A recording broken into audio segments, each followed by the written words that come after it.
بچوں، تقریباً 200 سال پہلے جب ہندوستان اور پاکستان ایک ہی ملک تھے، پنجاب کے دو دریاؤں کے درمیان ایک گھنے جنگل کے اندر ایک گاؤں تھا۔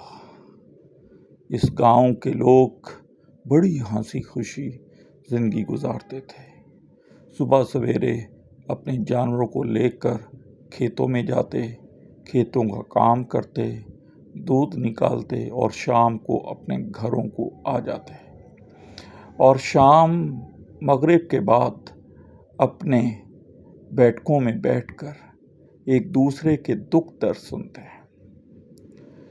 ہنسی خوشی زندگی گزر رہی تھی کہ ایک سردیوں کی رات ایک کسان جس کا نام انور تھا، اپنے بیٹے کے ساتھ جس کا نام اکرم تھا،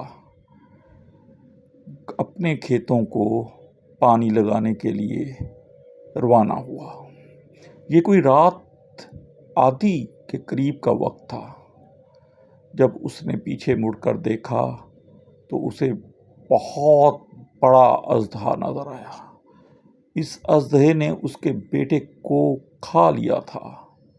اب وہ اپنی جان بچا کر گاؤں کی طرف بھاگا۔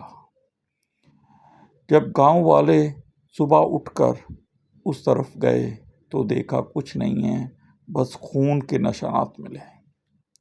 اسی طرح اب اس گاؤں کے اندر کوئی بھی رات کو جب کھیتوں کو پانی لگانے یا کسی دوسرے کام سے جاتا تو بمشکل ہی وہ زندہ بچ کر واپس آتا۔ گاؤں کے لوگوں کو کچھ سمجھ نہیں آ رہی تھی کہ وہ کیا کریں۔ وہ گاؤں چھوڑ جائیں یا اسی طرح مرتے رہیں۔ اس طرح تو بہت جلد وہ بالکل اس گاؤں سے ختم ہو جاتے اور انسانوں کا نام و نشان نہ رہتا۔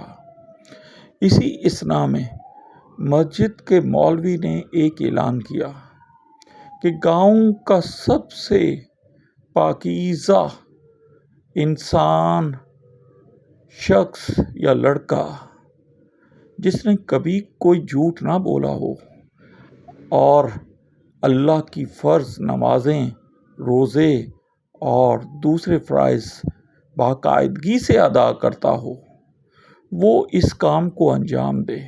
میں اسے ایک طریقہ بتاؤں گا۔ اسی اثنا میں گاؤں کا ایک بہت اچھا لڑکا جو ہمیشہ سچ بولتا، اپنے ماں باپ کا کہنا مانتا، نماز پڑھتا، روزے رکھتا اور ہر ایک سے حسن سلوک سے پیش آتا، لوگوں نے اسے مولوی صاحب کے سامنے پیش کیا۔